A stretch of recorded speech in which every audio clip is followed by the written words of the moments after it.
Hello everyone, Brickosaurus227, and welcome to episode 3 of season 1 of the Nerf Archives.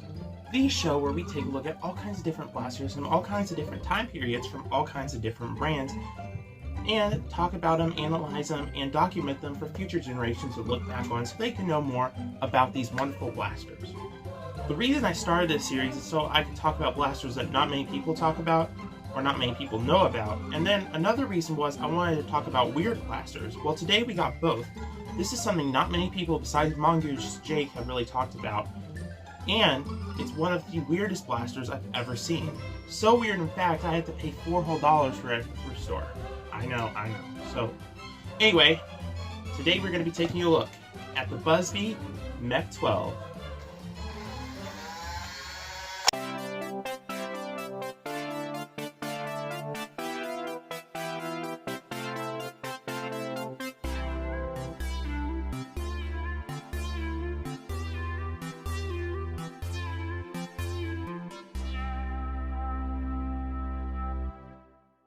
Now, why am I talking about the Mech 12? A lot of you don't know about this blaster. Some of you may, but a lot of you don't.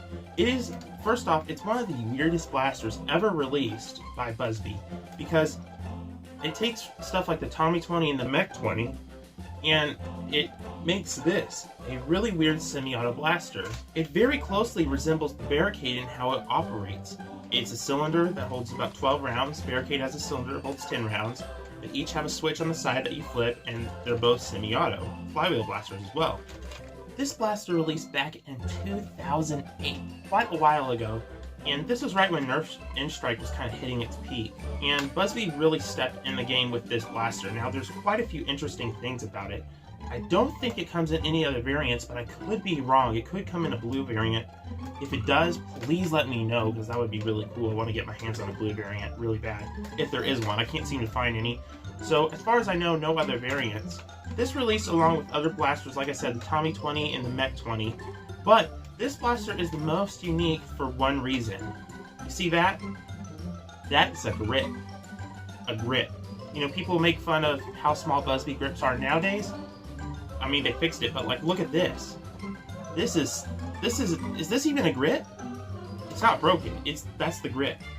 Now, it's actually not a bad grip because you can hold it pretty well. It feels balanced enough. It's a really weird because it shouldn't be as comfortable as it is, but it's actually not as bad. It feels a lot like the Reflex, the Nerf Reflex, which had like a little kind of thing there.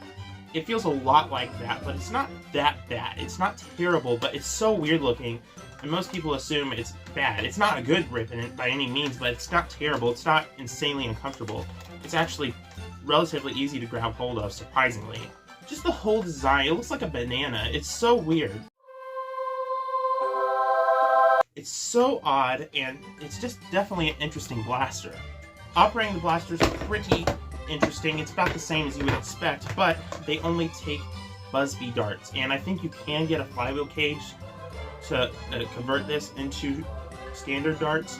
Like, I think they sell one for the Tommy 20. I think it is compatible. I could be wrong. Please correct me if I am.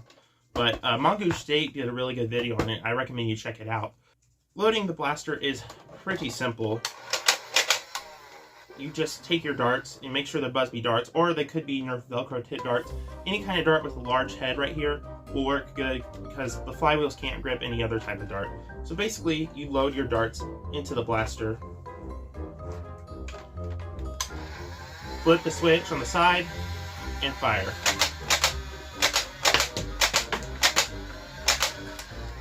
And it works pretty well for a Bee blaster. It's not insane or anything, but the performance is what you would expect. I'm sure this thing doesn't even clear 30 feet, but I'll put the ranges up here. It's so weird and so unique, and yeah, this is definitely a cool blaster.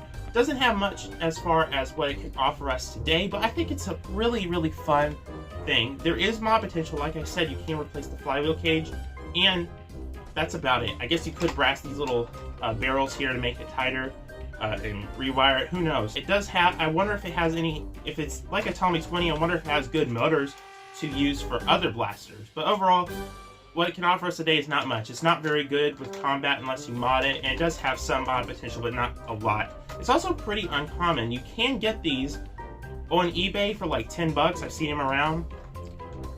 So these are available to buy. Every now and then you'll see one pop on eBay for like 10 bucks and you can buy one for sure. But they're not rare, but they're still a cool oddity that not many people know about. And that is the whole point of my series. I mean, of course I show other blasters that a lot of people know about or like, but I'm also going to be showing these weird blasters and from other companies. It's a really cool thing I wanted to do with this series. I wanted this to be like Welcome's Tag Back, except more condensed and more refined, if that makes any sense. Not saying that Welcome's Tag Back is more of a longer form content. It goes into more details. I'm just giving you basic info on these blasters. So yeah, overall, score-wise, I'm probably going to have to give this blaster I'm probably going to go ahead and say that this is a bad blaster by itself. Now, if you take into context at the time, I would say it's decent. Because at the time it released, if you have Buzz-Bee darts, then you can certainly use it. And it has about a little less than air strike performance. But nowadays, it's probably in the bad category. So before, maybe a few years back, 10 years back, 20 years back, not 20 years back. Maybe about 10 years back, you could put it in decent. But nowadays, I would have to say definitely, probably gonna have to go bad on it. But it still has its fun and charm, and if it maybe was more compatible with other dart types, I would lean toward good or decent, but sadly that's not the case. It doesn't really have anything that it offered the hobby at the time. It was more of a ripoff, but it's a cool ripoff nonetheless, and has a really cool, it's a really odd blaster, and I find it interesting. Anyway guys, this is episode 3 of season 1 of the Nerf Archives. I hope you enjoyed it, and check out tomorrow's episode. I'll see you in the next one. Bye-bye.